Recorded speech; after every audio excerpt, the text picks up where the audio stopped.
Box of Paint, hi! Let me know if you can hear and see everything. Sorry.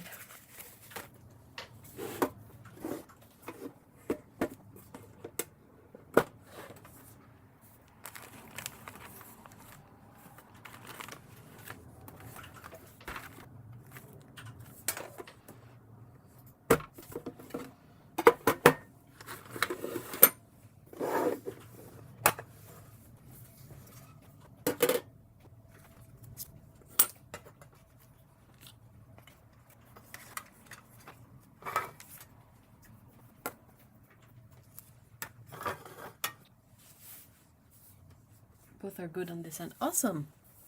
Did you get the notification this time? I think it should have worked better, like be less buggy. Because I think I found out why it was buggy last time.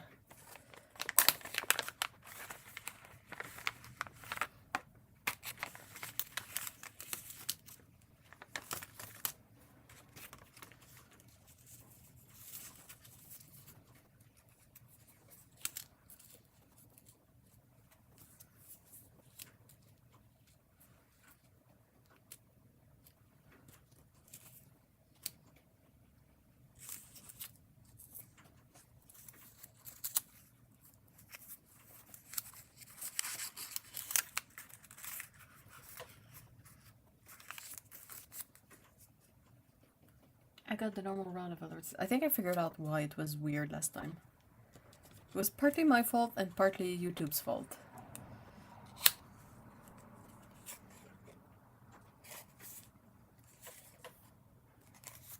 Are these the same?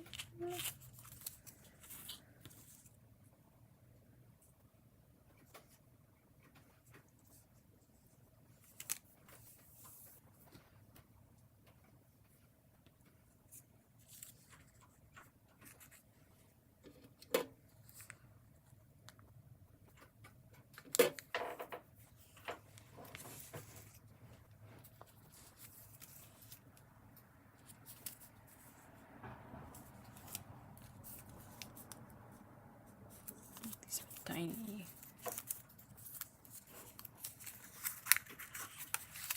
Ah.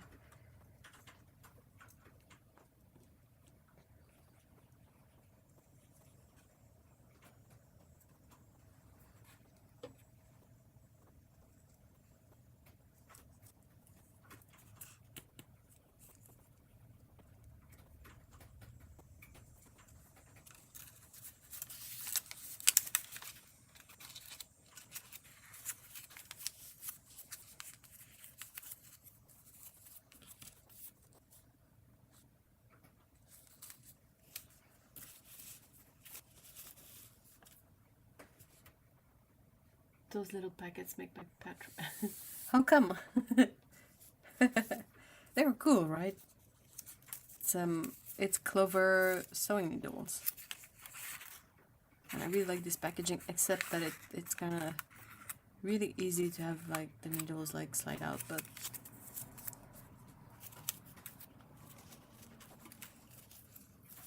Otto sent me a bunch of needles that either she likes and she wants me to try too, or that she didn't like and that she knew I would like. I love when everything is in its place, all nice and tidy. Right? Same. Maybe you know, because we're of a similar age and general interest, but you know there's a Radiohead song that goes everything in its right place, and it's stuck in my head so often, and it's kind of how my brain usually works, I feel like if a thing has a place, that's where it needs to go. The issue is when you don't have place for everything.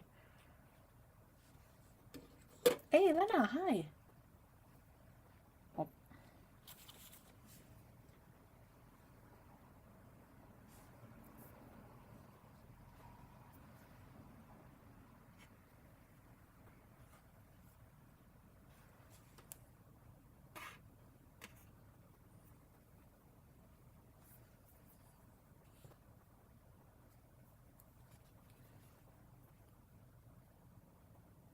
Such pretty chords in that song. Yeah. It's not my favorite album, but the song has always like stayed with me.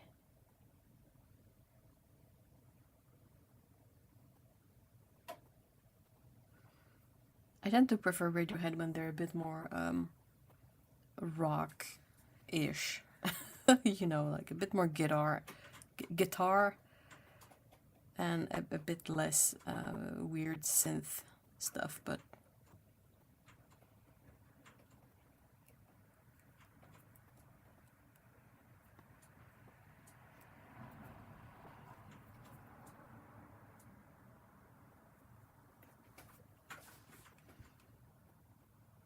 I got to see Radiohead open for REM before they were well known, and my sister and I both fell in love with them. Just got deeper for first time. Oh. Ah, you saw them before they were well known. Wow.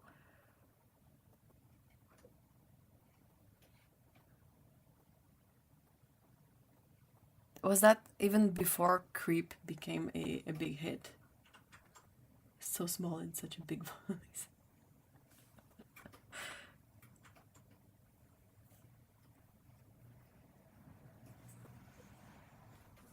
He looks like he would be the kind of tall and lanky dude, but I've never really seen him in person or, you know, next to other people that I know the height.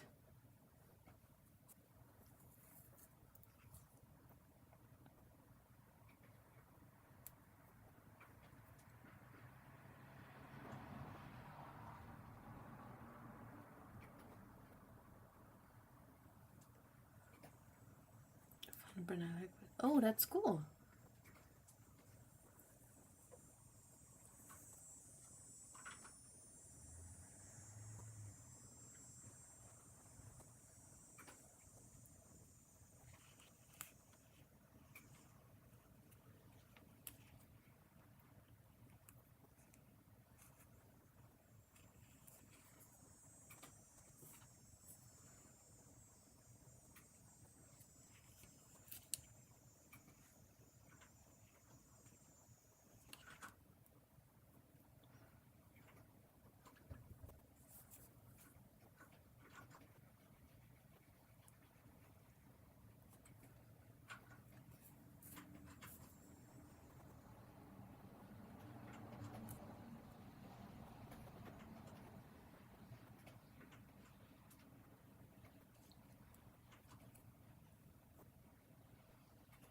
I forgot to make tea while it was hot, but now it's getting cooler again. Yeah, it's interesting how when the weather gets hot, like the idea of a warm tea falls off really quickly. But iced tea is like the option. Now that it's getting cool again, I'm so glad to have hot beverages again.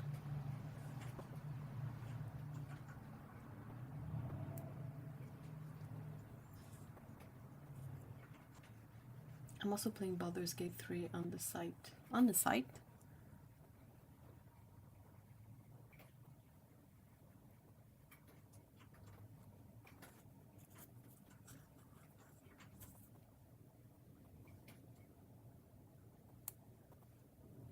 The only thing I'm missing is a thimble that I can use, and that does not like bother me too much. I've tried many thimbles, but I haven't found one that works for me yet.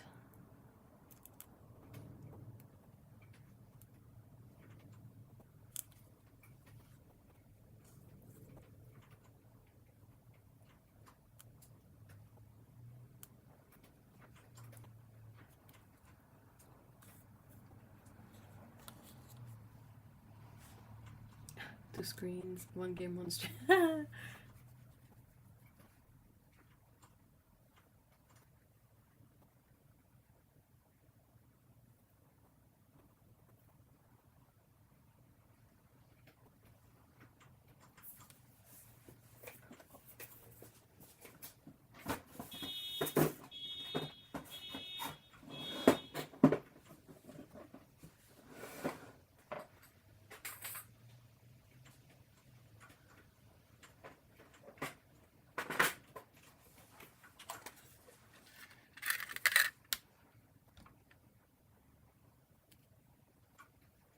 I don't really like this one, but I might just put it on anyway.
I just hate that the way the thread always gets stuck in the thimble. I can't deal with it.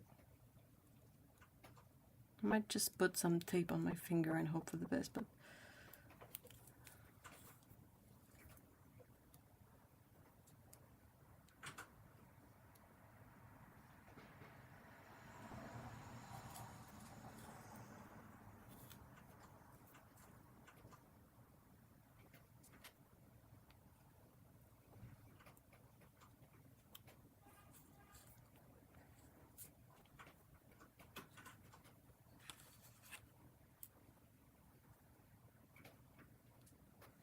OG is now reduced on Steam. Technically, you could play all three. It's like €7. So what, 20 bucks?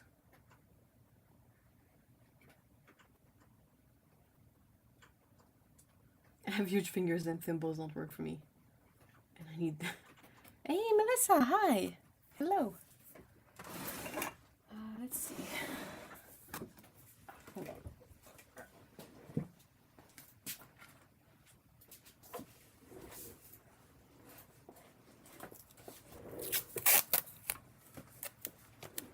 I'll just try with some tape on my finger.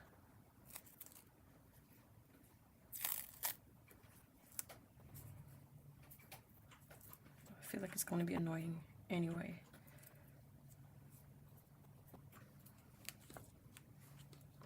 Yes, whenever there's something on my finger, I don't tend to use my needle the same way because there's like a...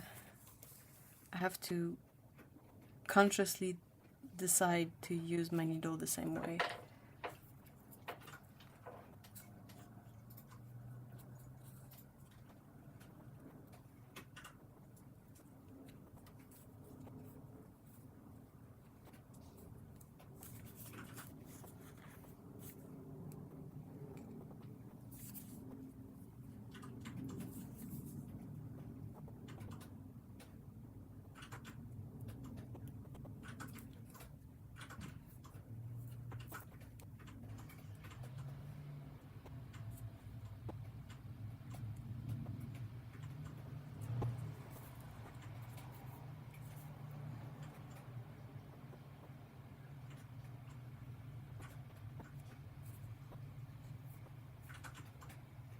Yes, I don't really have a plan for now. I'm just sewing hexagons together. So I made this bit already.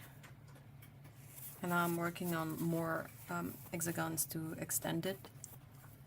And I'm kind of improvising. I don't really have a plan.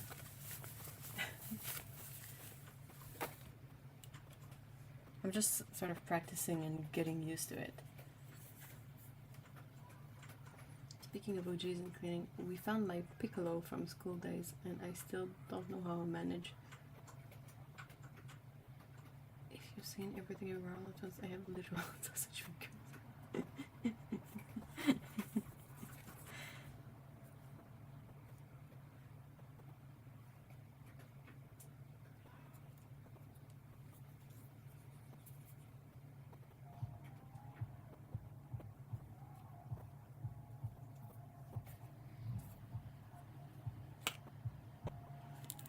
This is so annoying.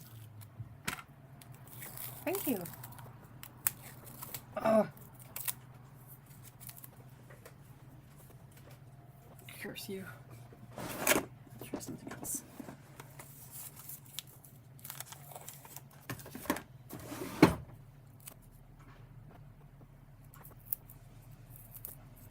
Because the issue I have is that my fingers get really busted up from I don't know, it feel like meditation to watch you sew the hexagon. Sew, I don't know. It is a kind of meditative to do as well.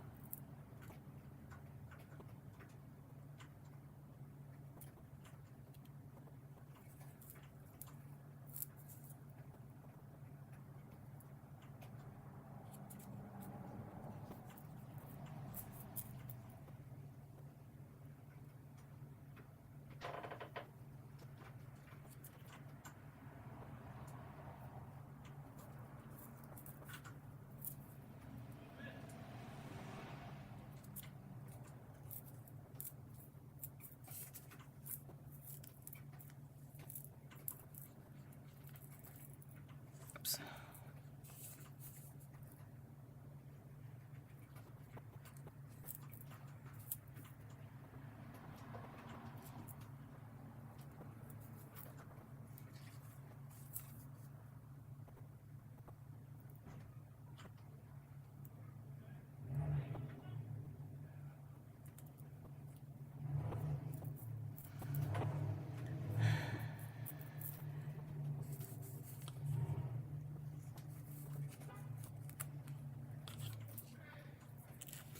I apologize for the noises from outside.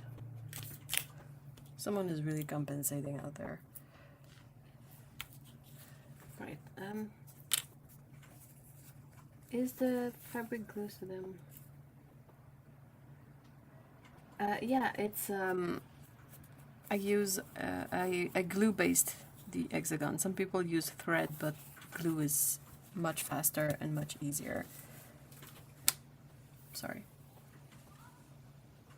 I haven't tried them yet. I want to, but then I took them out and I was like, oh my gosh, there's a lot of them and I don't know what they what they are respectively. Like especially these, the 3 kimono sets. There's got to be a difference between these, but I don't know what it is. And then this one, and then this one, and well, this one says patchwork on it, so I figured that that's pretty self-explanatory. And this is the... I'm so sorry. This is the one from the black package you sent me, right?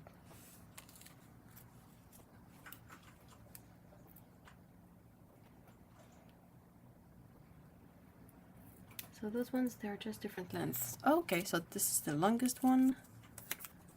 And okay, these are probably the shorter ones. I don't know. And yes, the one without the case is the gold black needle. Okay. So the one I'm using at the moment is a quilting needle, and it's tiny. I don't know if you can see. It's a really short needle. So that's the one I was using before.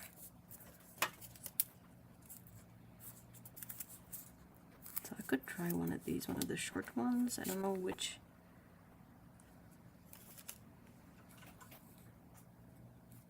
The black one with navy label is midi.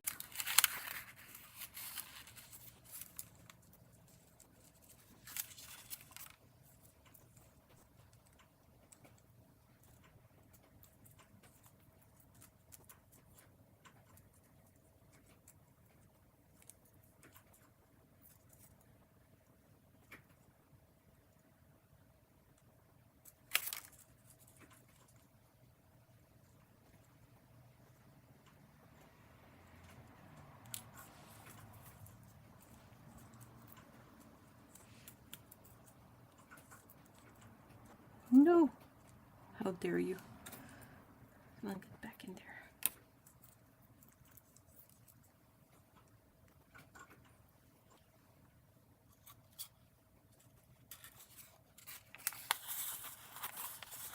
a good, it was a nice day down here, but felt like fall, and we got flights to the Netherlands for our anniversary for a whopping £2.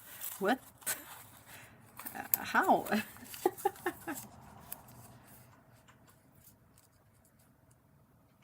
Yeah, congrats on your anniversary.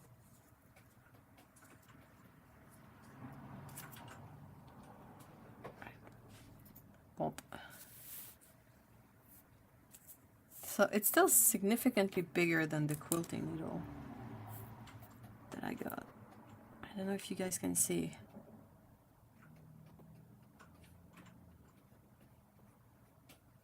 So the yellow ones and the white ones are Japanese needles. I have no idea the difference between Japanese and American ones. Are perhaps to be able to tell us through use.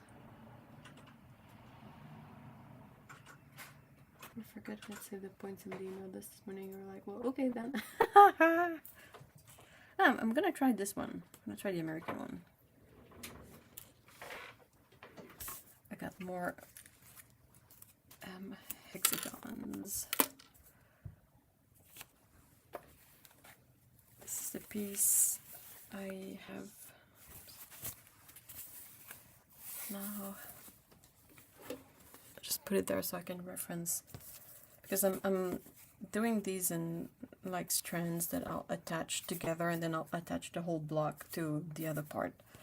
But I gotta make sure I got the proper order of hexagons so I don't mess it up.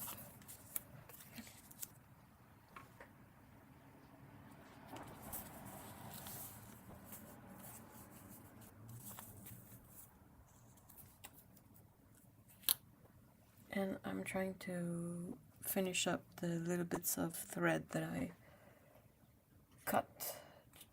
I'm not saying they'll all be salvageable, but if they can be like salvaged and reused for just time. Quoi? Oh. The tin is awesome. I mean, it's like the best tin. And I always put my needle minder in there, so. Alright, hold on, I have to check the laundry. I'll be right back.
Alright, I'm so sorry.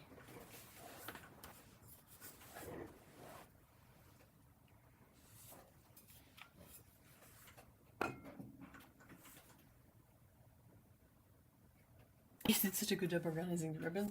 I kind of had to.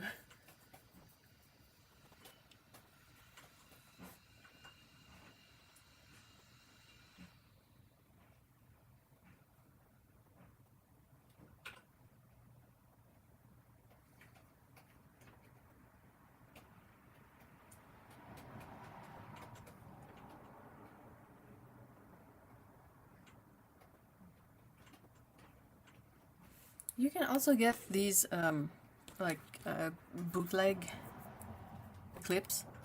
I really like them because they're great at holding stuff together, obviously, but also I would usually do it with pins, but I will always end up either losing pins or like pricking my fingers all the time on the pins. And with cats around, I don't want to have loose pins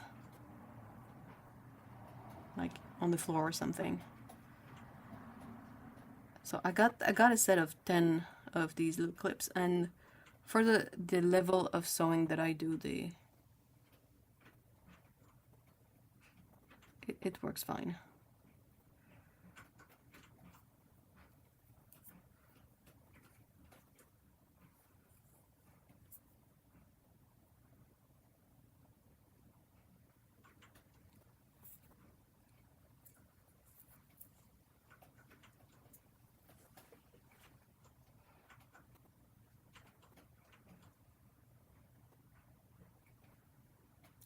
Yeah, also clips are a little less painful. Yeah, oh my gosh. I'm already like not the most careful person. Like I always end up like pricking my fingers on whatever. So the pins are great.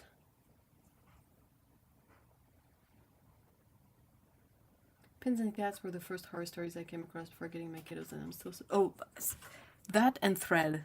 Pins, needles, and thread. Like, that's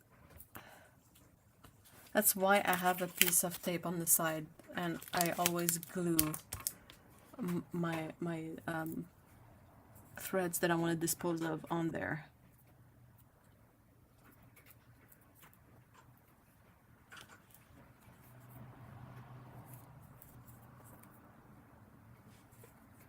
Hey, Paulo!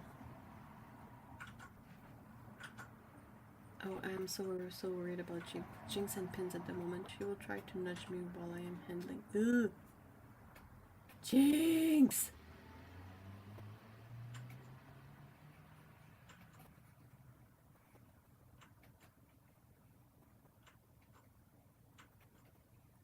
It says we've still spent hours doing ribbons for Christmas. Press these to remove it all.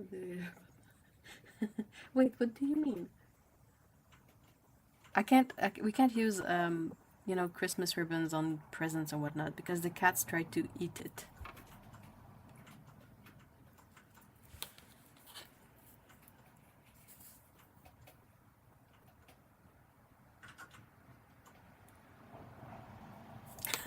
I just put the needle through my, the dead skin on my finger. Oops. It's dead skin, so I didn't even feel it, but...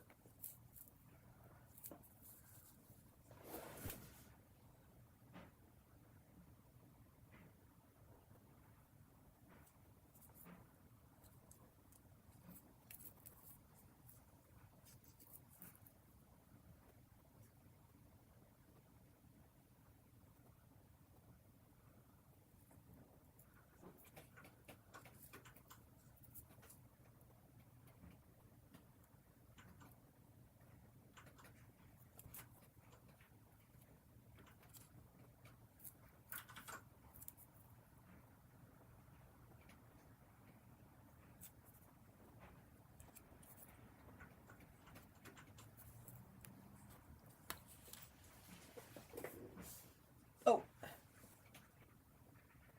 Est-ce qu'elle l'a eu?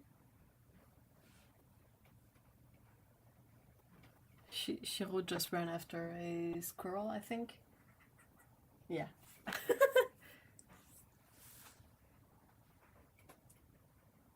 It's a smart, great idea to have a bit of tape. I always end up crawling around trying to find all my threads. We both go crazy for ribbons, and so do the cats. So you turn around and they are... Oh no! Why do cats like chewing on plastic and packing tape? The thing that I've seen about that is related to what is used in making the plastic, and that how some plastics use animal products. I don't know, and that would be what the cats were interested in. But yeah, a Scout really likes to chew and lick plastic. They're such weirdos.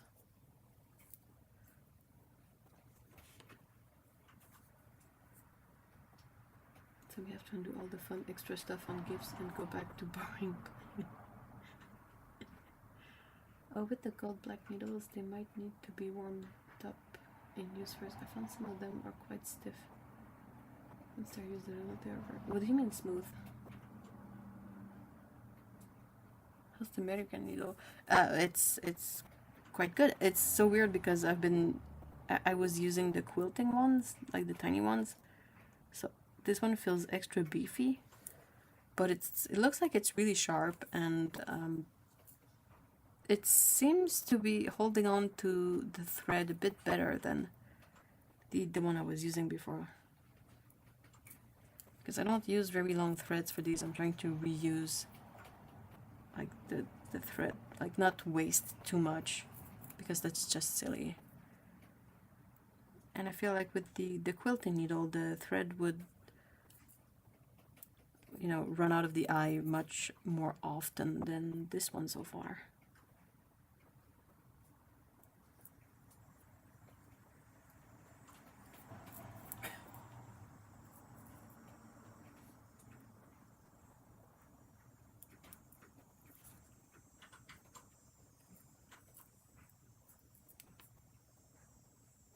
And then they will go through the fabric really easily. Oh, okay, interesting.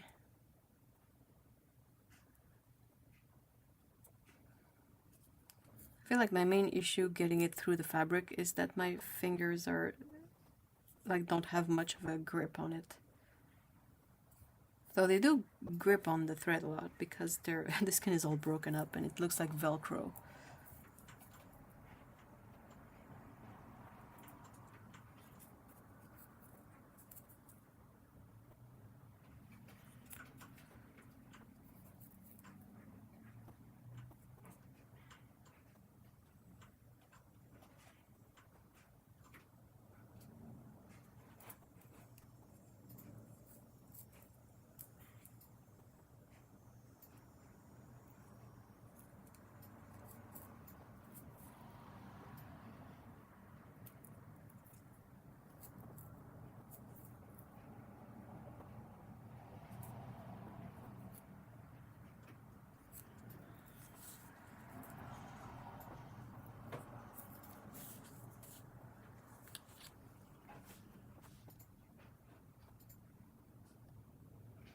Do you think wax needle or anything to keep them sharp? I think it would be to keep them from rusting or oxidizing, perhaps. The golden black ones are specifically... Oh, interesting. Micro ridges to reduce the surface area.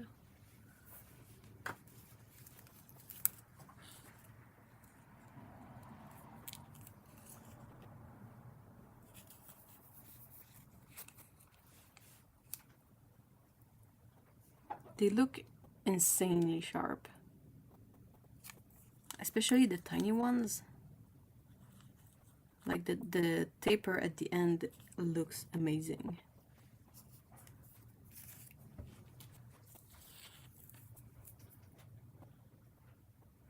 I've never really used good needles for end sewing before. Like I had one of those kits you get at the fabric store, like a Susan's sewing needle kit, and it's a cardboard thingy and you get a bunch of needles in there and a threader. For me, the gold black ones have been a game changer. I'll just attach this. I'll check chat. No. All right.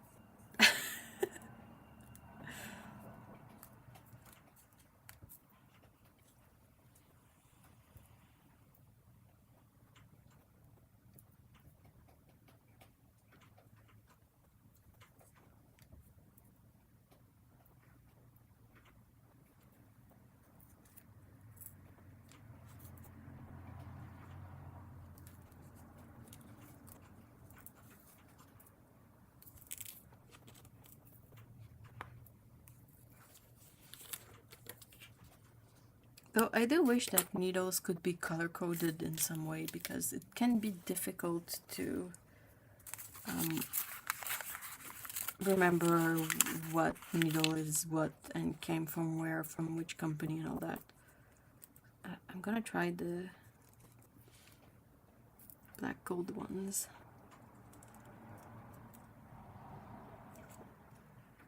Yeah, that's not gonna... I love this metallic wrapper that they use, but it is so fine that it's really hard to put the needles back in there.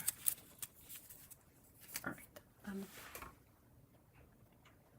Are you sewing the pieces into a card? Is that called? That's this is a tool introduced me to this, but it's English paper piecing.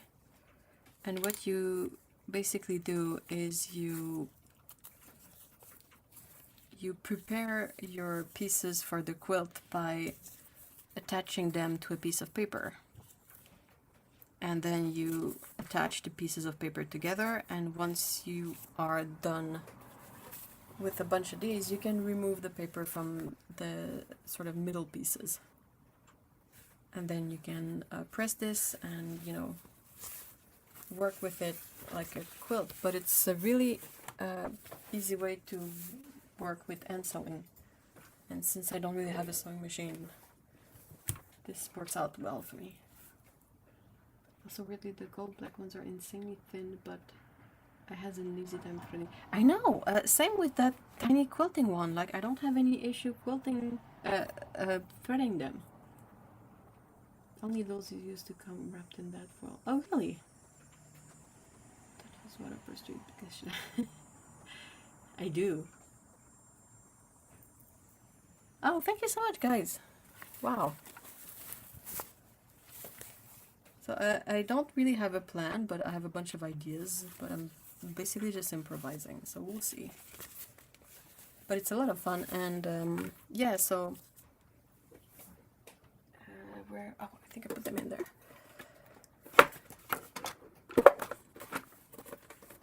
Fabric. So yeah, so basically I have these, and these are like I printed them myself and laminated them with adhesive laminate. So they're not super thick. They probably could be a bit thicker and it might be easier. And there's a hole in the middle so that it's easier to remove them. I can just like use a crochet hook and just like wiggle it in there and remove the paper piece. But you basically have these, and I like to use like glue. This one is almost empty though. But I like to put the glue on the fabric and then you fold it on the paper, and it kind of keeps its shape. It doesn't stay glued like that for very long, so that's not an issue for the long-term project. I know some people use stick glue like kids glue, but I found that it doesn't glue as well. But yeah, you can tell like this is the part that I sewed, the glue like already released from the paper and all that. And it's washable glue, so once you wash it, it's all gonna be less glue. I prefer hand sewing too. It takes forever, but I don't know why. I don't like using a machine. And I think it's just a thing of not having found a machine that works for me, but I don't really feel like I'm in control when I'm using the machine, and I feel like it's always panic the moment I press the pedal, and I kind of hate that. I think I would love to try an old hand-operated machine, or actually feet-operated. You know, you had the pedal was, I don't know if you've seen these, but you have a place where you put your foot and you step on it, and the movement of your feet makes the wheel spin, which then powers up the machine. I'm currently doing an end sewing project and I needed to drag her in with it. Hey, Mikey! Hi! Was it a brother? No, I had a singer. And when I was in... oh, what's it called?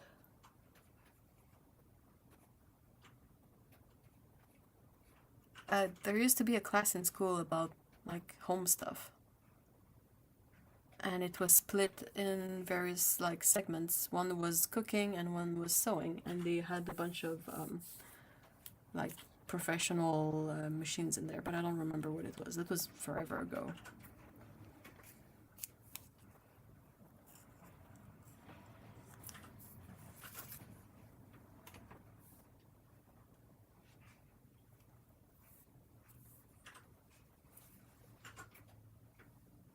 Yep, my mom still has a foot pedal sewing machine.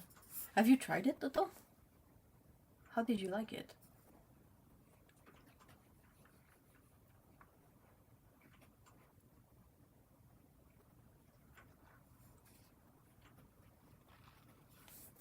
My great granny's was a pedal operated, had a pedal operated machine, and as kids, yeah, oh my gosh, it's so much fun. My mom had just the table.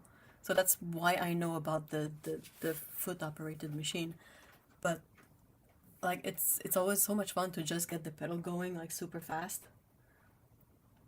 But yeah, I mean, it's all mechanical, so unless a piece breaks, like physically breaks, those machines could probably like work for a ridiculous amount of time, especially compared to the more modern stuff that has more plastic, has more electronics in it.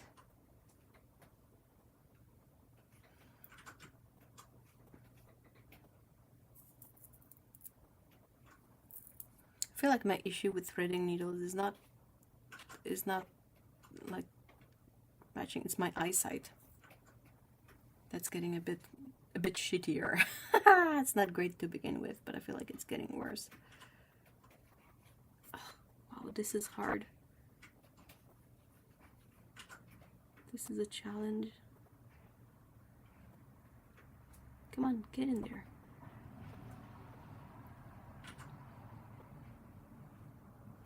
Ah, there I go. I think I was trying to thread it with too much thread.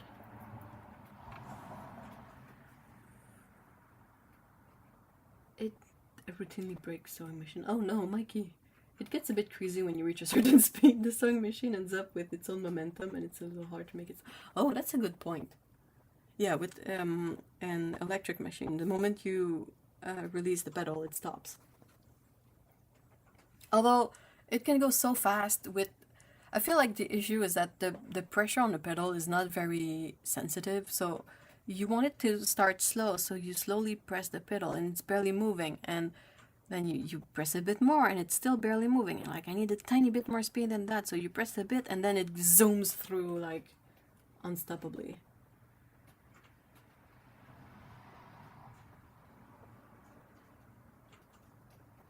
Oh no, it was okay. It's just that the this thread was a bit like worn and it needed a bit of a spit to be put into shape before fitting in there. I have to go. Oh, hey! Thank you so much for stopping by, Melissa. Have a great weekend.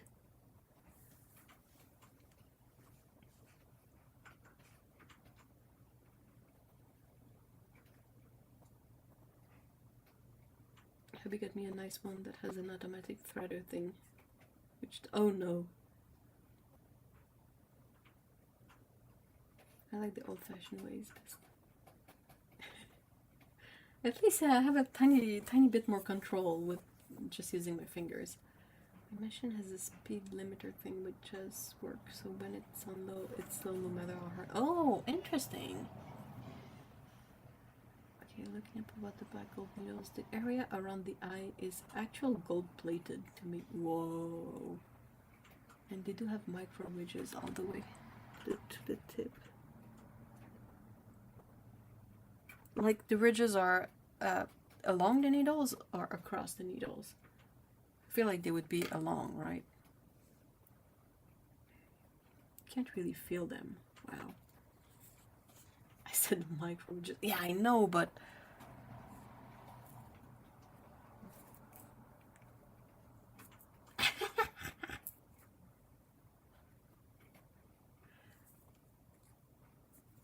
oh, that was really smooth. Oh my god, that was so smooth.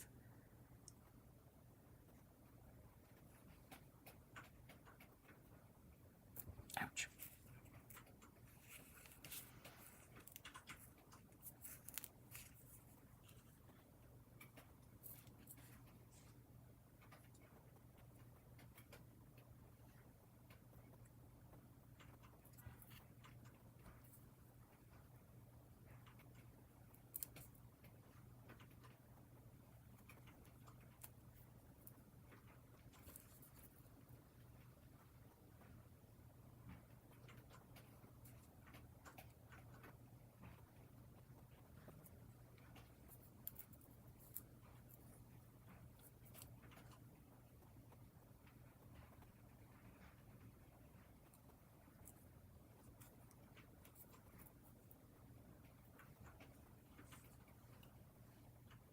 To be fair, I tried to feel for the just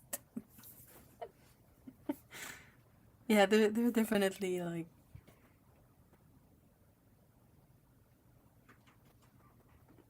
really impossible to see. Like even with the shine of a light on the needle, you don't really see anything weird or unusual. It looks perfectly smooth. Wow, it really goes through fabric like it's nothing.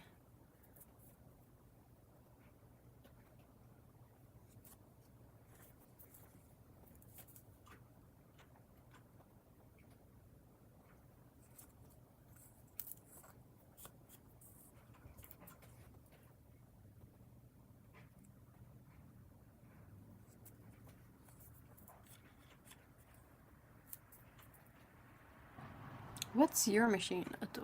What's your sewing machine? Oops.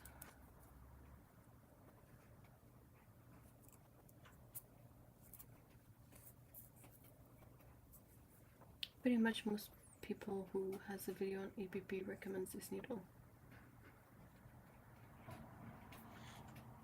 I've seen all sorts of needles being recommended when I was looking at the like patterns and techniques on blogs and whatnot. I think what you definitely need is a really sharp needle and one on the smaller size. But yeah, these go really well.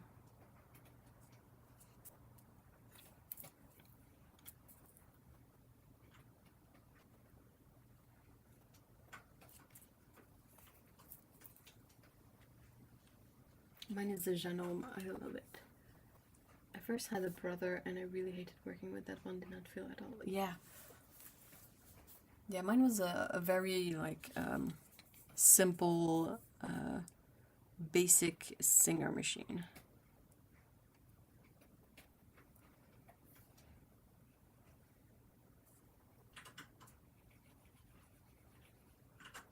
I didn't. There's one part of sewing machine that I've always struggled with, and it's the thread of the cassette. You know, the thread that goes in the base, not the thread that comes from the top. And I used my mom's sewing machine for a while. I think she had a Singer too, and I would always struggle with that part. And when I had my own machine, I would always struggle with it too. Like, you know, you have to bring up the thread from the cassette up, and I would always end up with double thread, and I looked at videos and I could never really figure it out. It just always escaped me.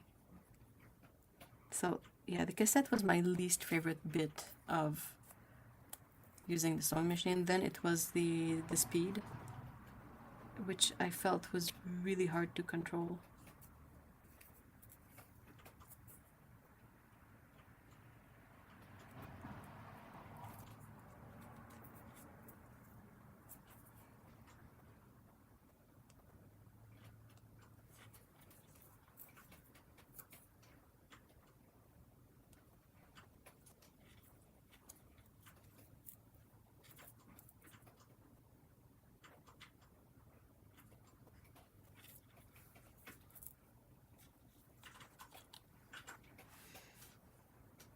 see that Glover does the black gold needles for quilting, which is much shorter than the one you're using right now. It's 24.4 millimeter long. Where the oh wow, it's gonna be tiny. Wait, so this quilting one is from Tulip, which is also a Japanese brand, and it's it's about the same length.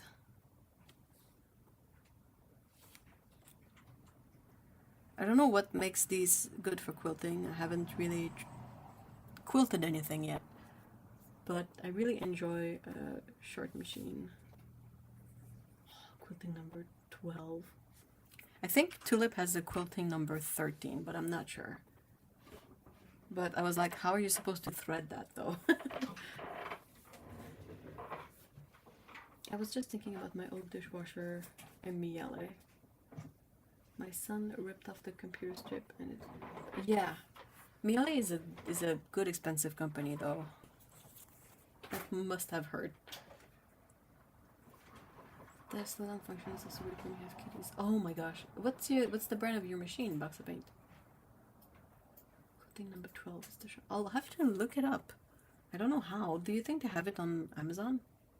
Japan?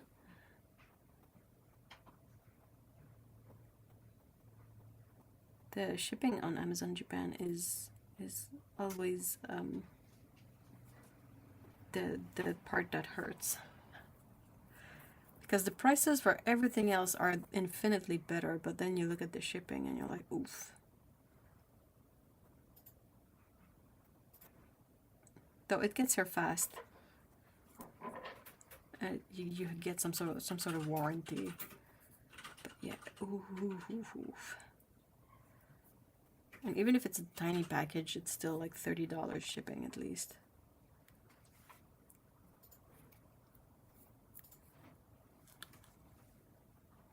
They have it on Amazon Japan. Oh, thank you so much. Thank you.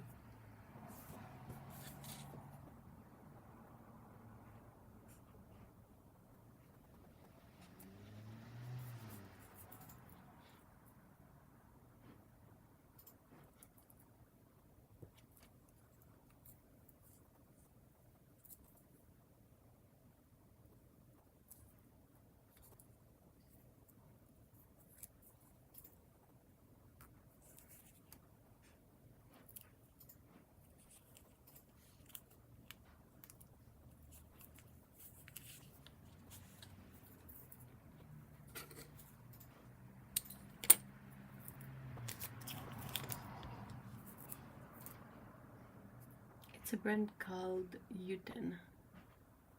Apart from the weird needle alignment issue I've had, it's a beast. Is it one of those like professional brands, like the brands you don't really hear about unless you're working on tailoring or like production stuff? They have it on Amazon Canada as well. Ooh, thank you.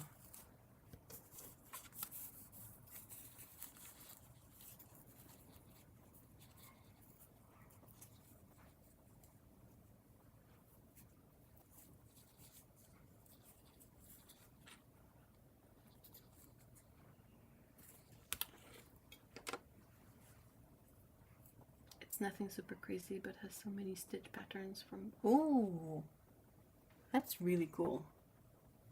I don't know what you do with these, but that's really cool. That reminds me of I've seen people use the long arm quilting machines.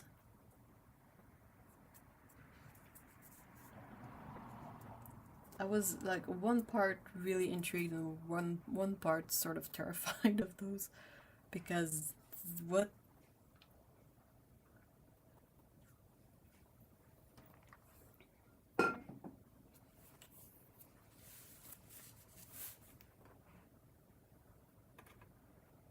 Like, it feels a tiny bit like cheating, but at the same time, I guess if someone makes a lot of quilts, you can't really do any kind of intricate quilting action without one of these. Or you can, but it's just going to take forever. And I guess like being able to do it faster makes the quilts more affordable. I feel like all of these are perhaps a bit too short.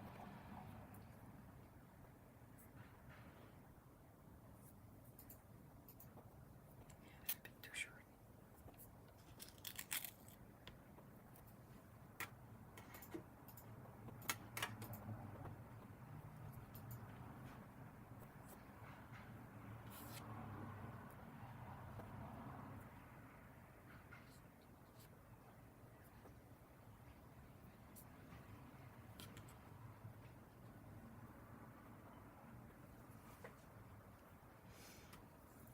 Long arm machines are amazing, but you can't rely on the machine to help you.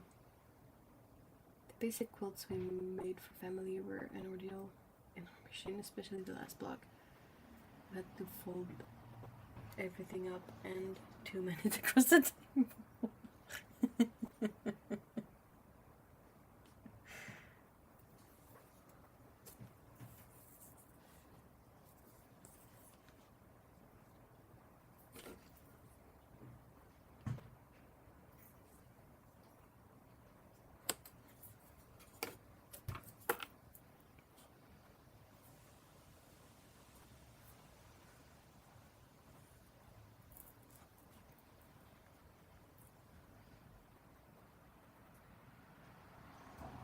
The long arm machines look like you need a lot of skill to maneuver them, and like to be precise about the kind of patterns you want.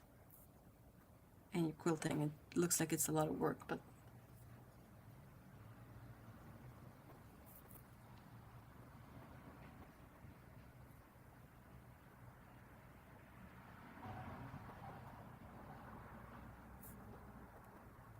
do they sell like a weird attachment for, I guess you can't really do it because it's the machine itself that's the issue, but like stuff that makes it easier to quilt with a regular machine?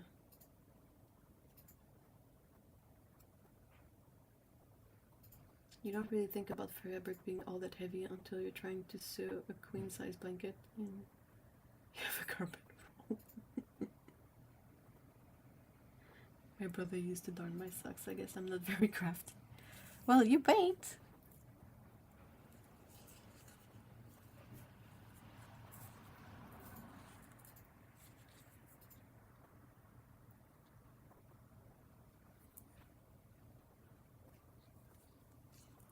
Yeah, I mean, quilts are heavy.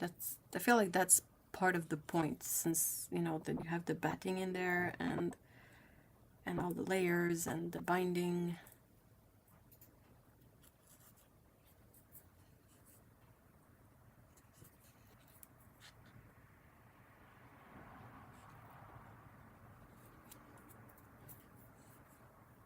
Yeah, I can see why you like these needles, although they work really well.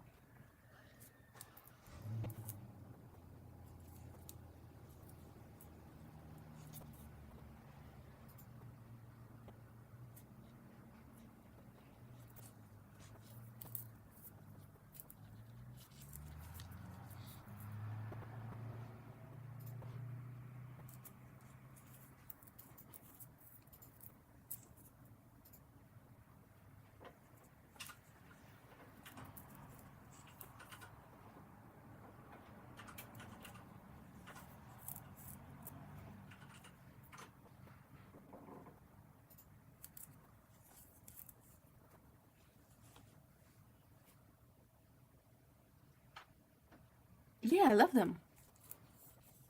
They really, like you said, you really go through the fabric like it's nothing.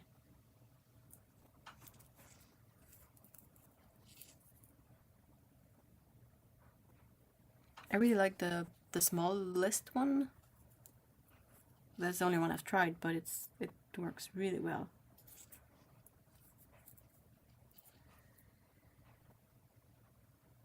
And see, I had a brand new thread for this one, and it was super easy to thread.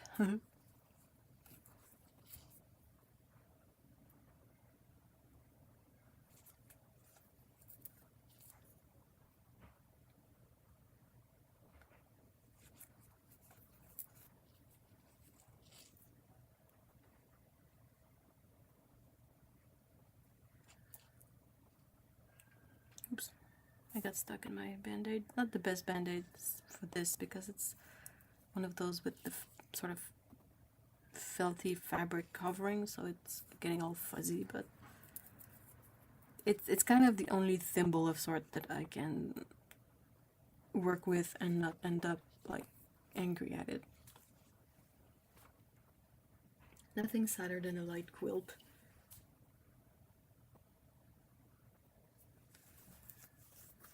Must be that gold. Bling bling.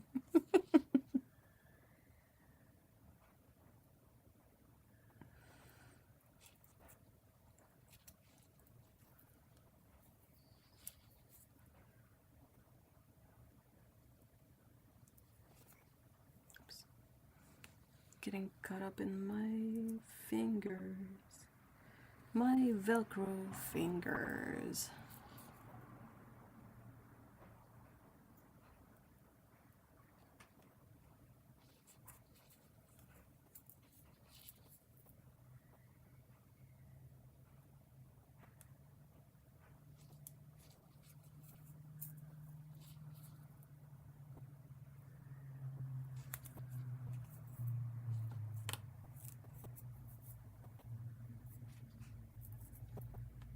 Thimble rage is real. I've settled on the palm thimble. But you like the longer needles.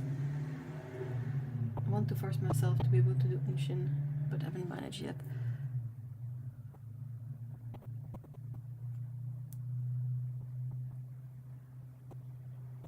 What would you use the method for? Like for piecing your piecing your current quilt. I mean, all the pieces are kind of curvy, so I'm not sure unshin is the best for it.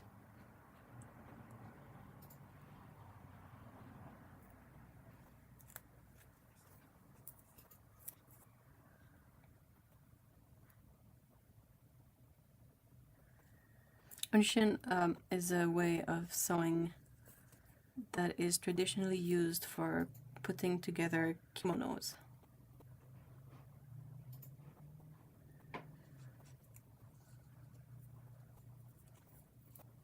Because basically when you put together a kimono, if I hope I'm not too wrong on this, but Otto will throw stones at me if I'm wrong. A kimono is, I think it's mostly always one size fits all, and you adjust it when you put it on. But it's made from a single bolt of cotton or whatever fabric, silk, and it's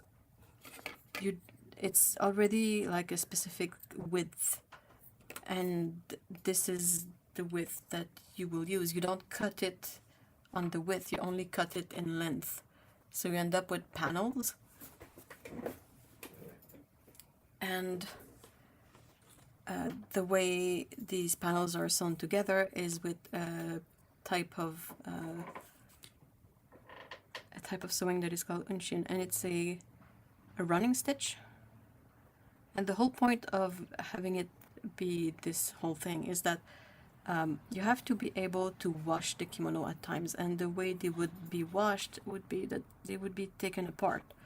They would unsew the kimono and attach all the panels together again, and then wash that, I think.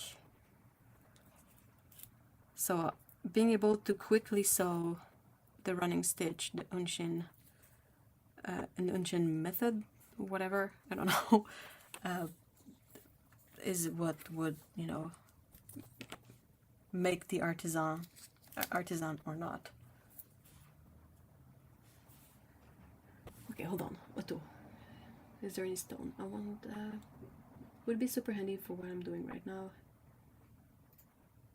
Yeah, you can unshin the curve. Okay, wow, that just sounds really tough though. But I can't get used to relying on my thimble to direct the needle. Silk with hefty seams. Running stitch. 10 out of 10. That would be hefty dry cleaning bill. I don't think you should wash kimono with that kind of chemicals though.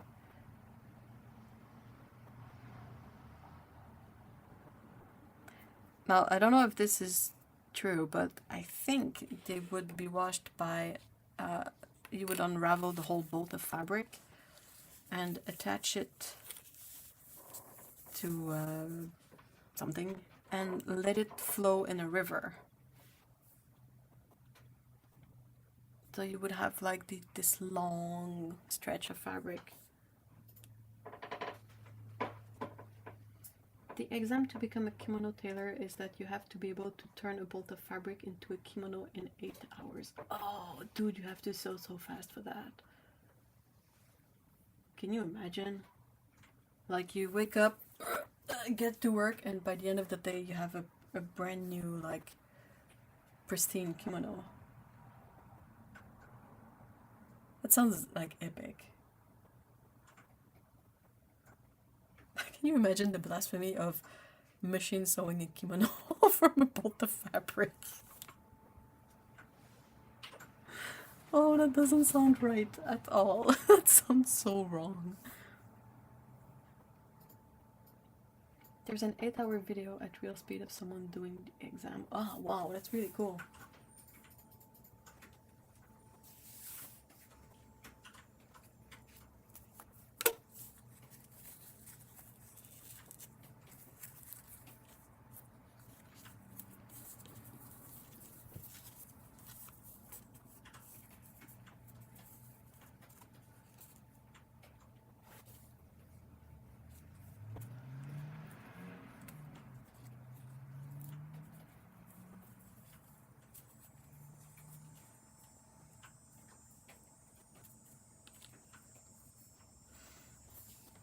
Do you think they would reuse the threads from the seams?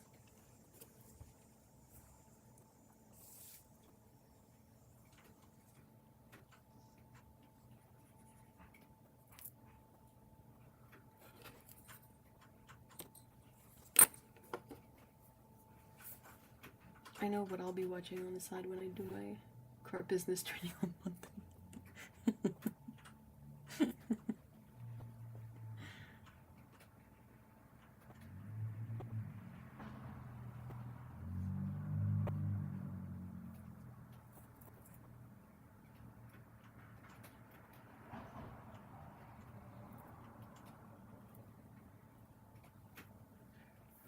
I have no idea.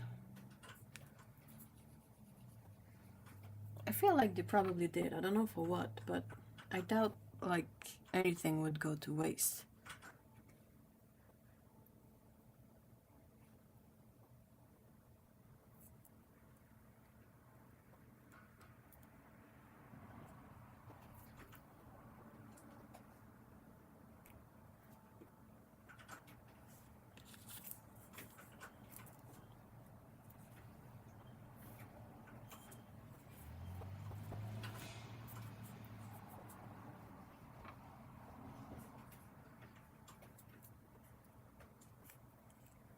And I mean, that's just for the kimono. You have all the other layers of clothing to, you know, put together as well. Like all the embroidery on an obi.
Are there instances of making a piece that would be quilted where you don't really end up putting like batting and a back, or maybe just a back and no batting? Like, let's say you're making placemats. Do you put some batting in there? I'm really not familiar with that stuff.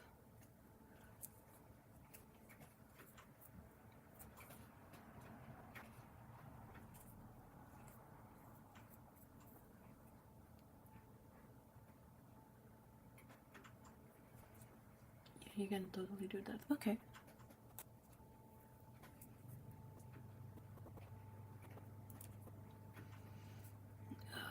There's a dumbass out there that's mowing his lawn.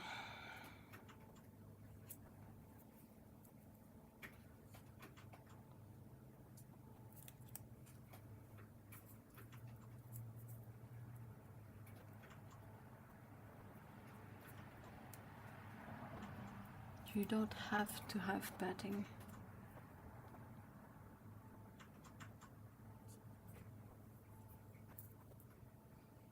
I don't think I've ever seen any quilted piece that didn't have any kind of fluffiness to it.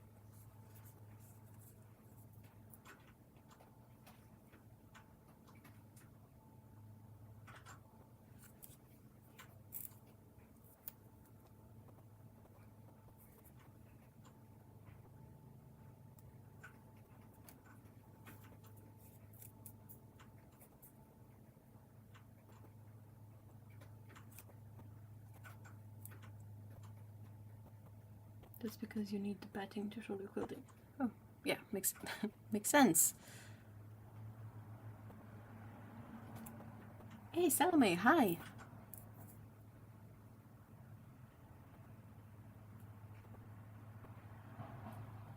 But yeah, let's say you make a pillow, a pillowcase.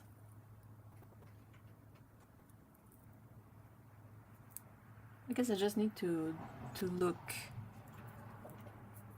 Like, just for the sake of having an awareness of this, but what kind of batting exists, like the thickness and what it's used for and all that, because I don't have any frame of reference.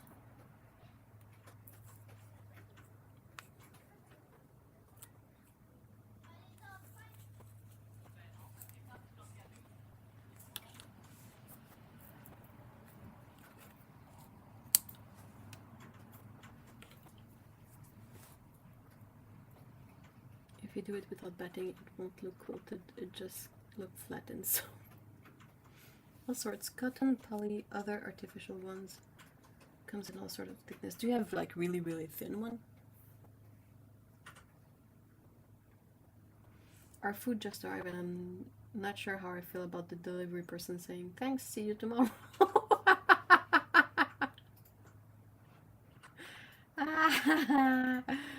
Yeah, busted just a little bit. Have you been ordering a lot? Is it always the same dude that delivers? Cotton ones will be dense and heavy. Man-made finer ones will be fluffier. Yeah, you can get really thin ones. I use a quite thin thermal one. Ooh, interesting. So the fact that it's a thermal kind of arrangement of fiber means that it will be warmer with less thickness, right?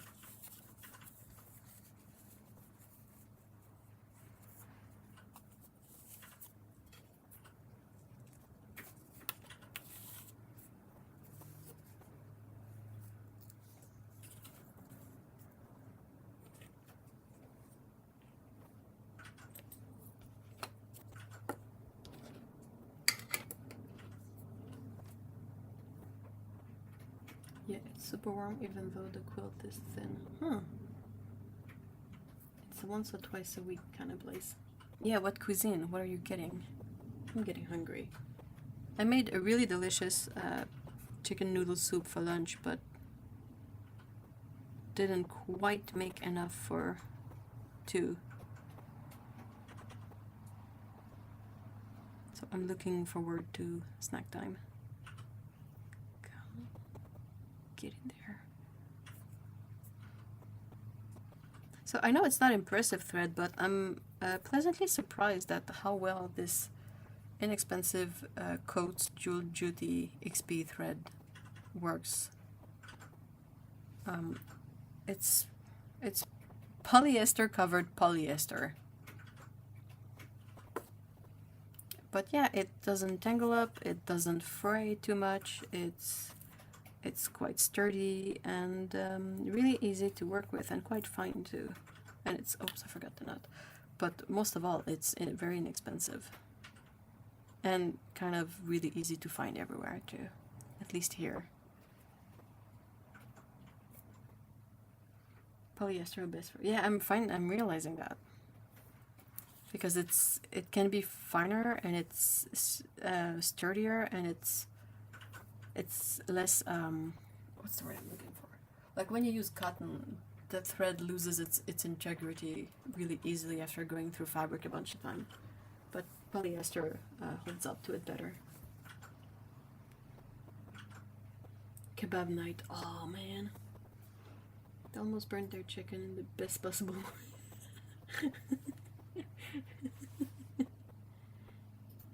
No, you haven't been banned, box of paint.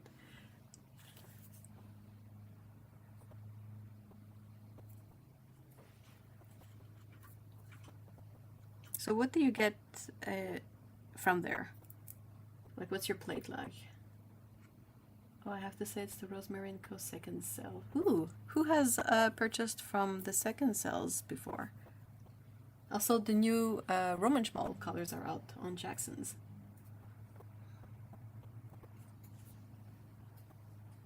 I just go for the full mushroom, peppers, and works hubby goes for lamb. So does yours not have any meat in it?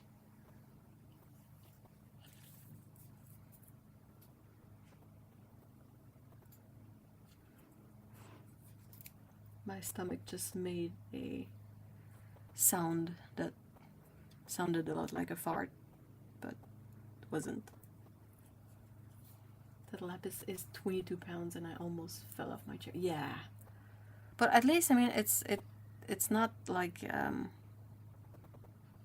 feel like it's kind of obviously a special, like, unique color. It's not like opening up the cadmium red and seeing it's 22 pounds, like. But yeah, it's expensive.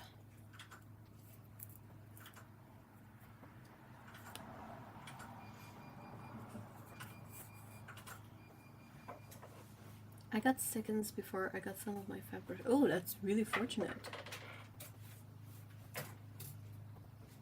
Mine's got a few chicken chunks that are juicy and crispy. Oh yeah, you mentioned the almost burnt, or the burnt in the best way chicken. But it's mainly for the grilled peppers. Yeah, I know. You're gonna doubt me, but it was not an actual fart.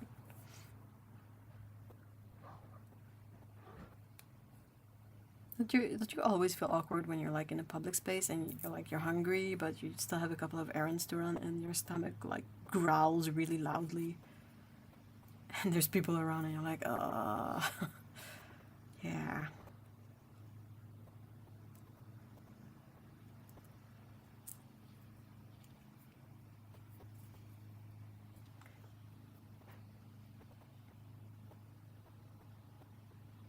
You can type requests if they have any you might like. What makes the brushes seconds?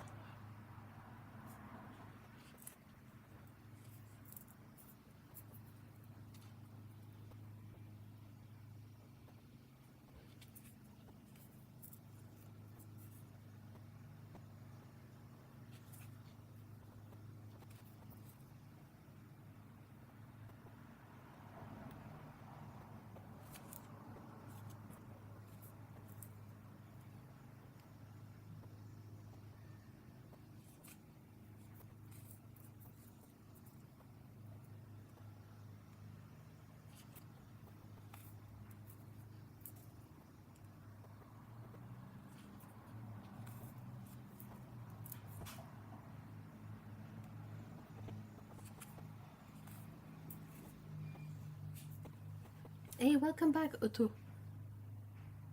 My loudest ever stomach rumble was in a lecture and everyone looked around. Well, at least they didn't look at you. The seconds that confused me because it was for rules without the handle. That's why they're seconds, they don't have any handles.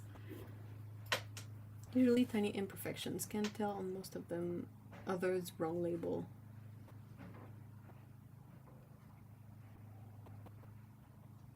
Some are tad splayed but fixable. I think it's a really interesting deal if you live in the UK. I don't know how bad the shipping is for outside of the UK.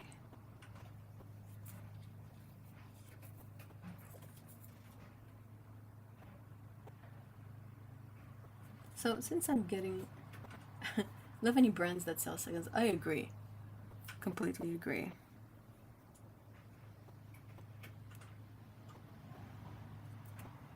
I like when it's seconds but foodstuffs. Oh no, these cookies are not the perfect shape. Oh no. I'm hungry. So what was something good that you ate last week?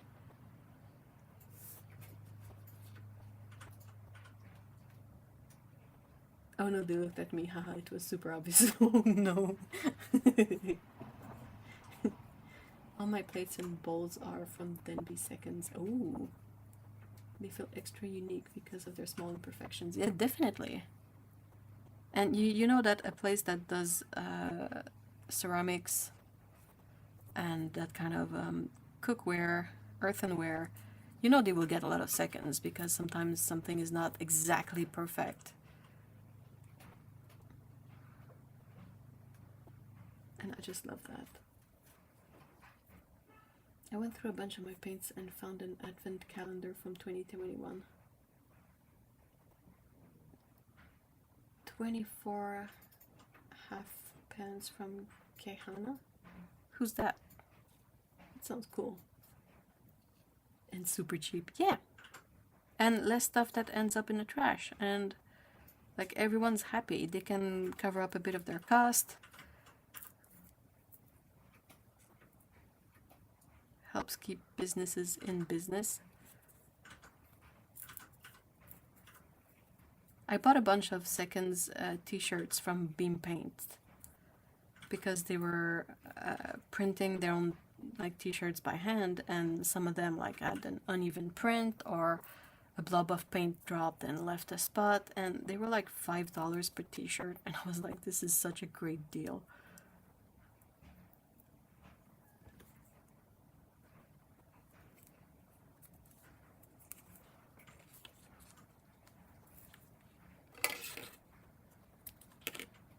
Yeah, I think sewing with the gold needles, the black gold needles, goes so much faster.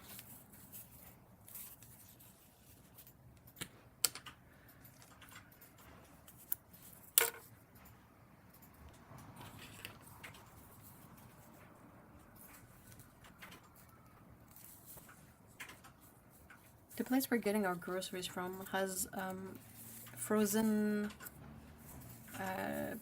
chocolate croissant that you have to cook yourself, but they're chocolate and raspberries. I think we're gonna try them. It doesn't seem too complicated to prepare, and the flavor combo looks really delicious. And can you imagine having like fresh out of the oven chocolate croissant on a weekend morning? Like, that sounds really fun. And I looked, they don't have any milk in them. They have butter, but butter and milk don't hurt me in the same way. And I'm usually fine with butter, but not milk, so I'll growl. I don't love pain au chocolat, but putting some raspberry in there sounds next level. The pain au chocolat versus chocolatine debate.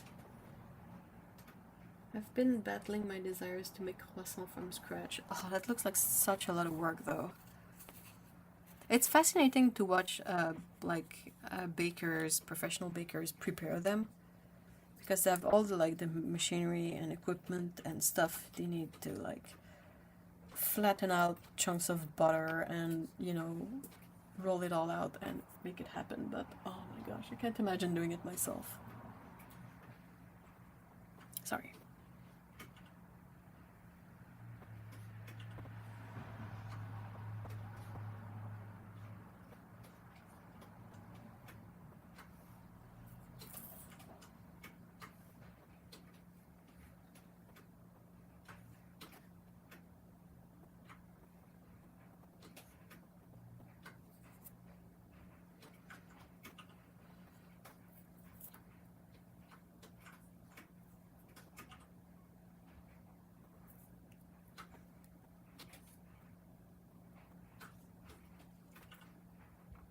Croissant, so much butter. That's the whole point. That's how you get the croissantness of the croissant. It's the butter or whatever fat you're using, because you can get kind of the same effect with like any kind of vegan fat, like margarine, whatnot.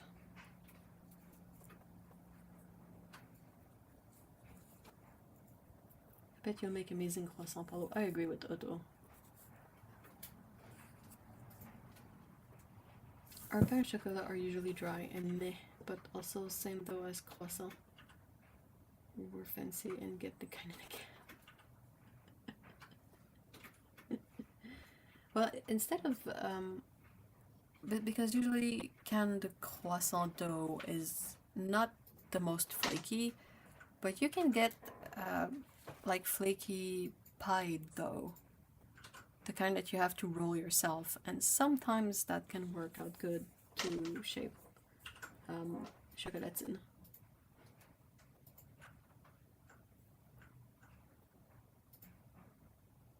Speaking of who likes to watch Bake Off, is there time? I thought you were gonna say that it's time to bake again because the weather is getting cooler, which is also the case, mind you. We've been able to bake our homemade pizzas again.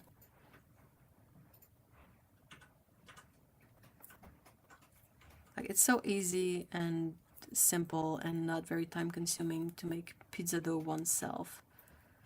And it's so delicious that it's kind of difficult to justify purchasing pre-baked pizza dough after that. Unless you're going for speed, because yeah, it's faster, but it's also so much less good.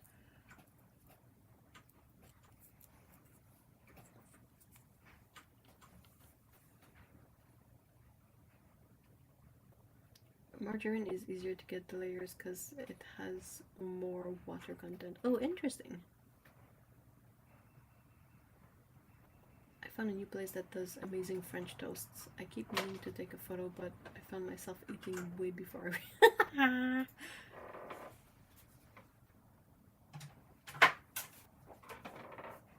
Oh man. Apple cake. Apple pie. Apple sauce. Apple fritters. Apple croissant. What else? Chausson aux pommes.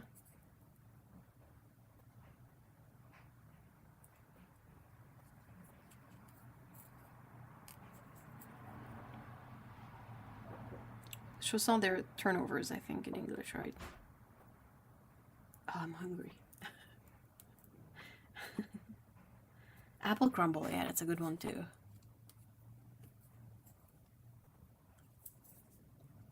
Doing the shrimp bit and Forrest Gump, but with apples.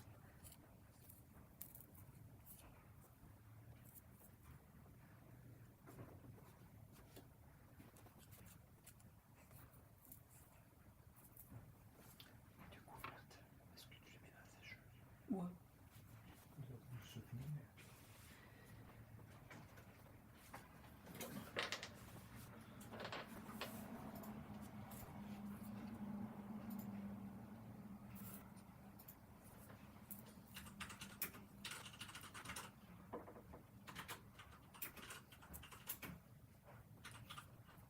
apple pastry I got in a tiny shop in Japan.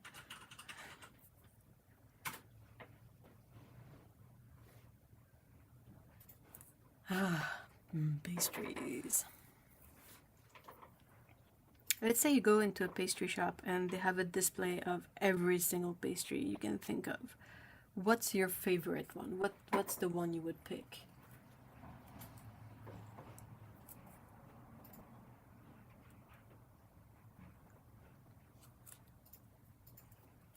It's such a difficult choice, to be honest. Like, I don't really know.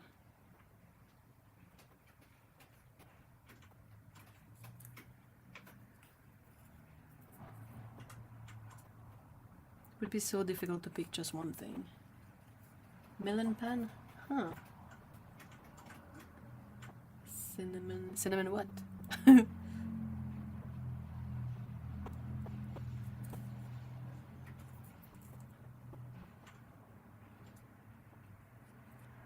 So, melon pan, does it just look like melon or does it also taste like melon?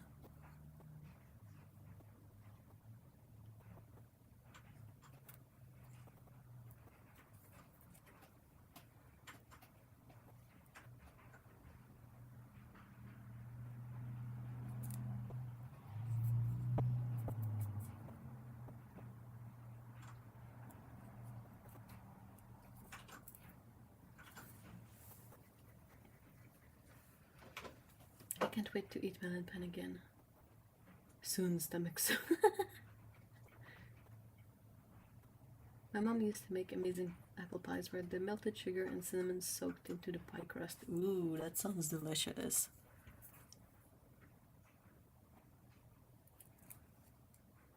Husband just whispered, "You must discover the ways of the melon pan."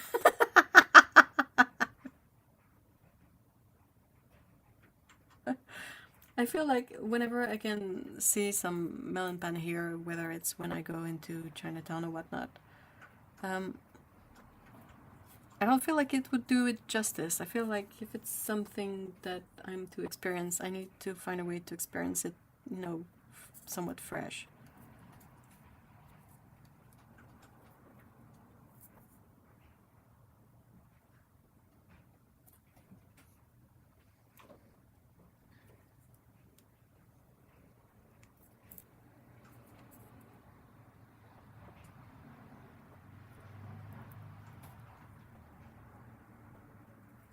Agreed, yeah. Unlike things like, you know, how mooncakes can somewhat, like, have a really long shelf life, I don't feel like it's the same with melon pan. So whenever I see them here, always feels like something is up. Where you can have a mooncake that kind of, it's so fat, it just lasts for forever. But yeah, anyway. Melon pan.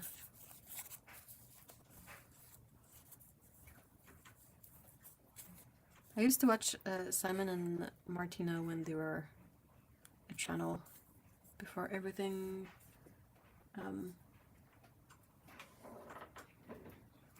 went, you know, crazy. And they would always manage to find really interesting confections in Japan, which only makes you want to go there even more, just to eat stuff and to be like, okay, so I want to eat something like neat every day, so I'm not gonna plan anything else because I know the next day I'm gonna be like possibly experiencing stomachache because it's gonna be full of dairy or whatnot. Like, can you imagine? Oh man.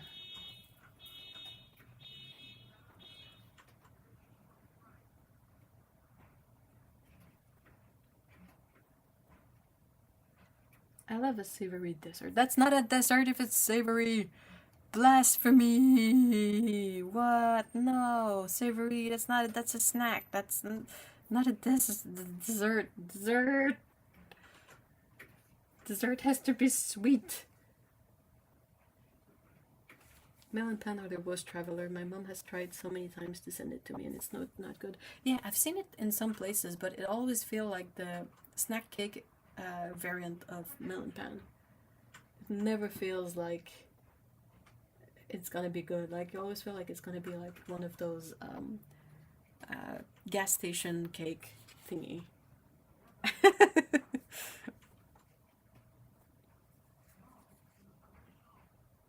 One of my friends is always trying to convince me to bake him some melon pan. Is it hard to bake? He knows the way of the melon pan.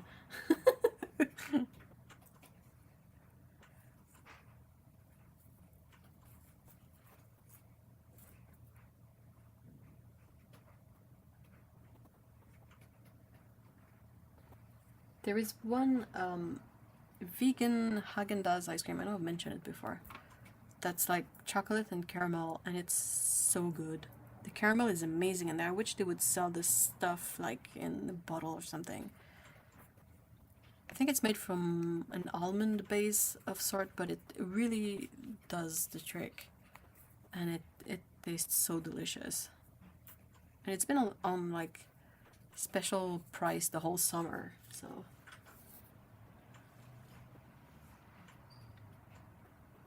A couple of weeks back we went out with some friends to a buffet, and they had a picture of padron peppers next to bun, which was pandan, and the two aren't comparable in flavor.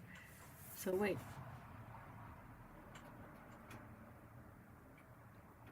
What? I don't get it.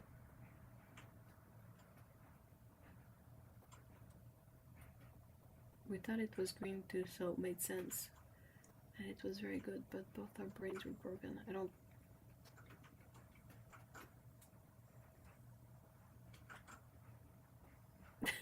Did they just put the food out in alphabetical order?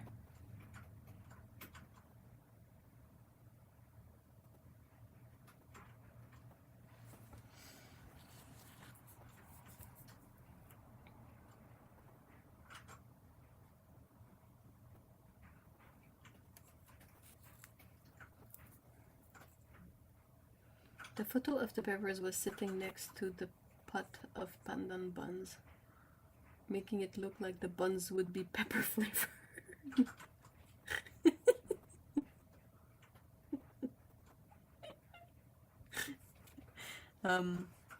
It's a prank.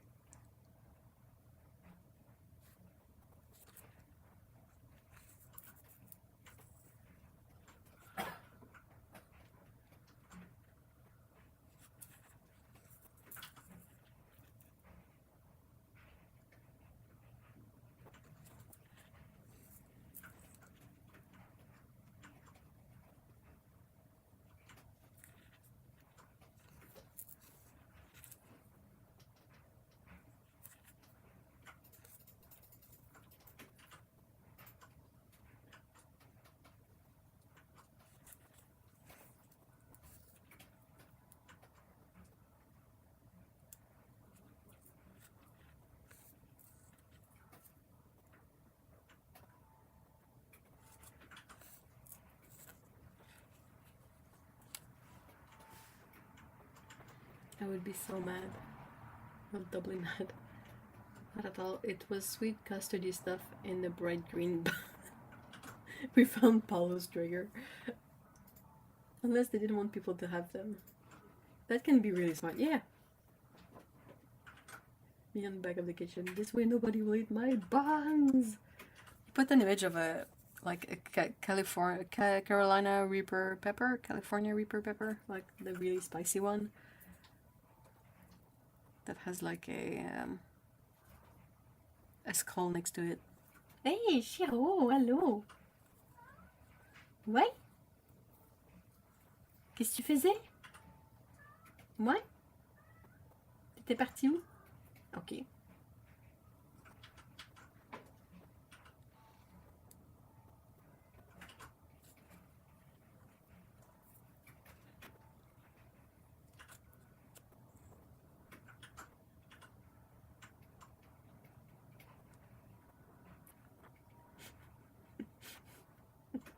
That's how I do things there. Keep a box of something hubby won't touch and hide my snack in there.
One of the reindeers your son looks at, it has...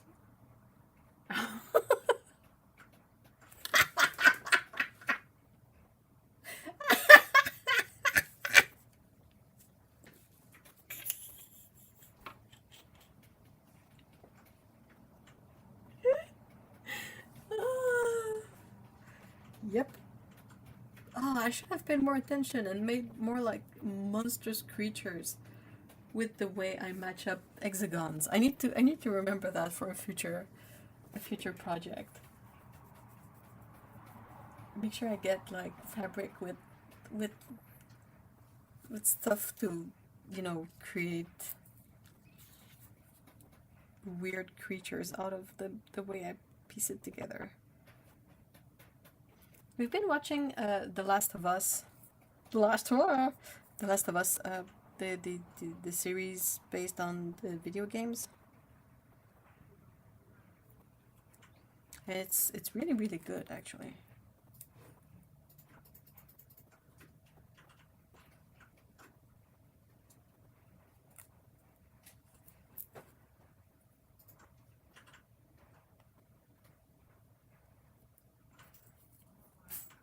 Bless you! Big sneeze.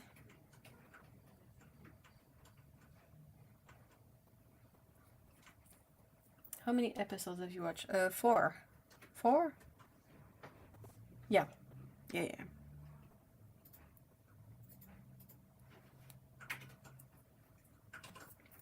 I love Ellie.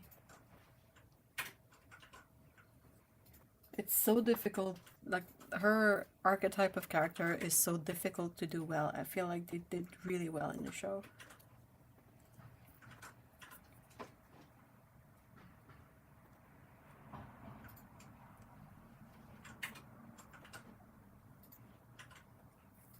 How is your heart not ripped out of your chest? You mean the third episode? I mean, everybody talked about that episode so much that I kind of knew what I was getting into. So yeah, I still cried, but the impact was lessened from knowing what was gonna happen.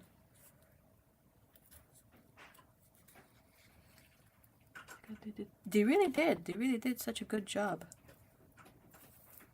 Mais c'est quoi ça, Chiro? C'est bien un long chaton.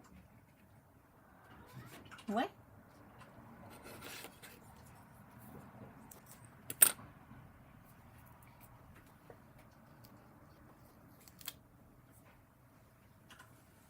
But fourth episode is also heartbreaking.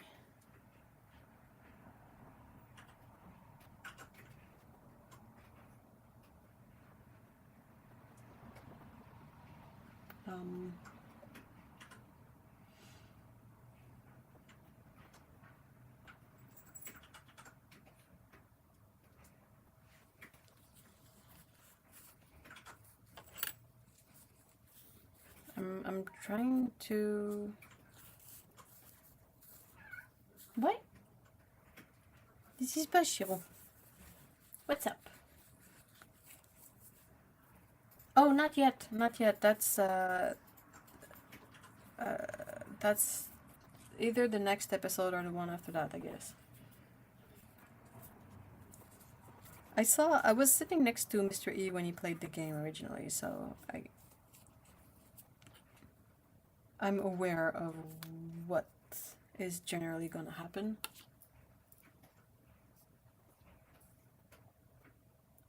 I watched the trailer. You saw the trailer? Yeah, they released the actual trailer.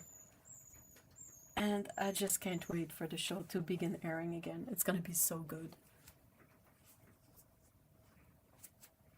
It's already, like, the trailer already has so many good moments in it. With an emotional roller coaster. Yeah, you tell me. I love the part they edited where it's like Blackbeard says something like, I've been having a hard time, and it cuts to him sobbing. And it says something like, yeah, it's been a bit difficult or whatnot, and it's just like sobbing. It's happy, then sad, then dread, then happy, hopeful, sad. What the fuck? Hey, that's a good summary.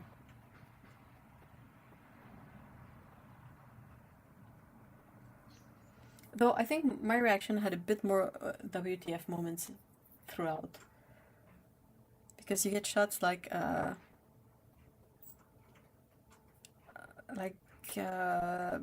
don't know, like when Wee John is dressed as a drag queen. I was like, what? Okay. How does that fit in? We'll see.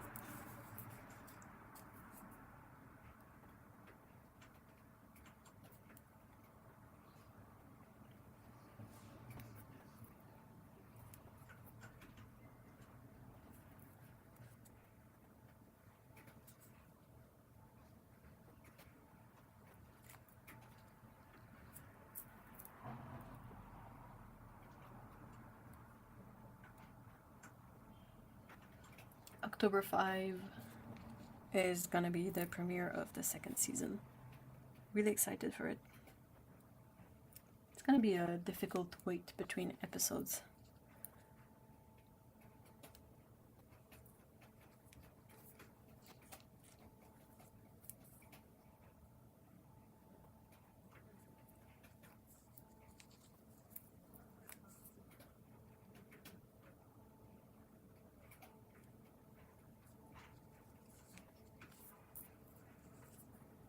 We were watching Strange New Worlds on a sort of Canadian streaming service, the one that has all the HBO stuff. And they stopped having Strange New Worlds while we were watching. Like, we watch an episode one night, and the next day we log in to watch the next episode, and the series is just gone. So yeah, that's shitty. I'm going to wait till all the episodes are out and watch it in one go, because I can't do the wait. Yeah, I understand. So I'll not tell you anything about it. How many episodes did we get to watch? I think 3. The last one we saw was the one with the time travel stuff with Laan.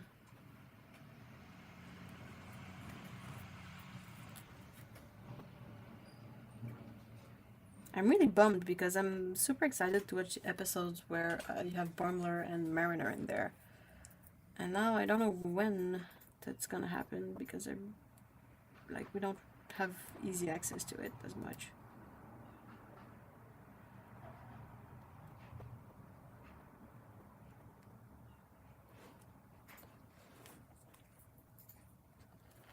But if any shit like season 1 of The Minted ending happens, you have to let me know. I'm still not over you not telling me about that. I'm sorry. It's just... How would you even bring something like that up without kind of ruining the whole show?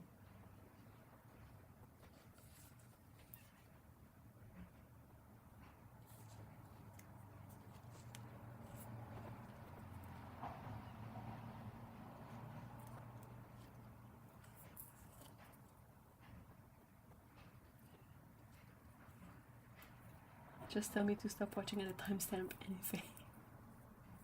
Okay, so you would rather I tell you like at what point things switch and to stop watching?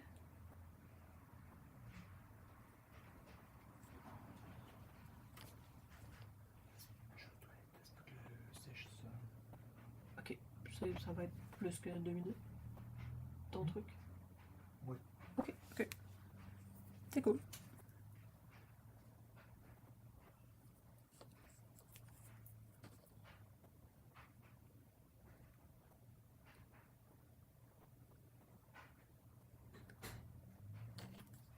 I might just end the live stream because I'm gonna be on laundry duty for a little bit, and it's supposed to ring soon.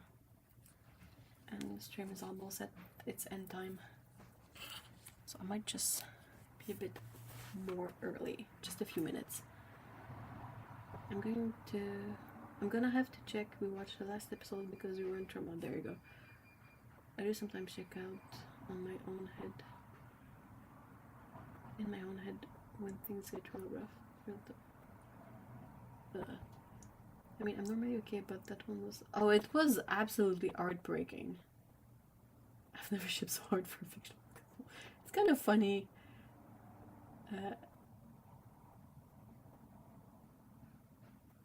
It's kind of funny that it's a show about pirates and we can ship them. Just an extra layer of funny to that.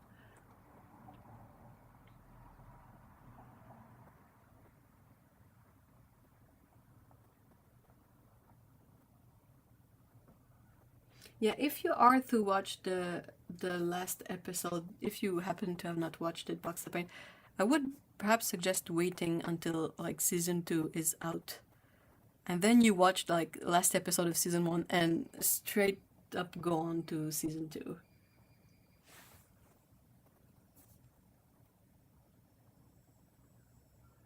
I still have nothing but happy thoughts about the show. I mean, I have happy thoughts too because I never for 1 second imagined that how it ends was gonna be like. The only way it was gonna be permanent was if the show was cancelled. But since the show survived, well, I know it's gonna be fine. I'm still too scared to watch season 2 of. Hey, Good Omens. I was watching it. I've paused a bit, but I need to get back to it. So far, it's really interesting, and it's a bit less.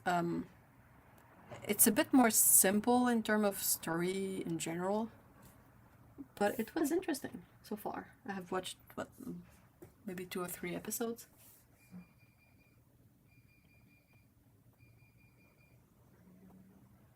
It's just whereas the first season of Good Omens had so many layers to it, the second season seems to be much less layered, but that's not necessarily a bad thing. It's just very different. If you watch it to the end, yeah, we'll let you know, of course.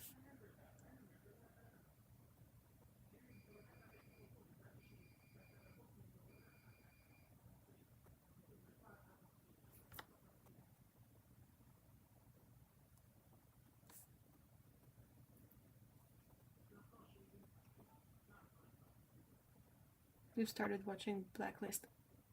Oh, is that the one I'm thinking? Wait, I think we've watched it. James Bader. Stupid machine. Okay, well, although I'm gonna continue this on in our messages, and I'll go attend to the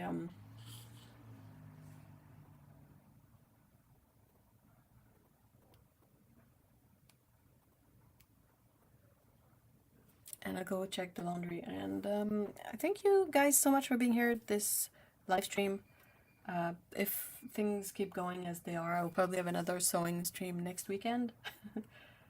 But yeah, yeah, thank you so much for being here, and see you all next time. And I hope you have a great week, guys, and take care, and bye. Hey, Cyan, hi and bye. Thank you for stopping by.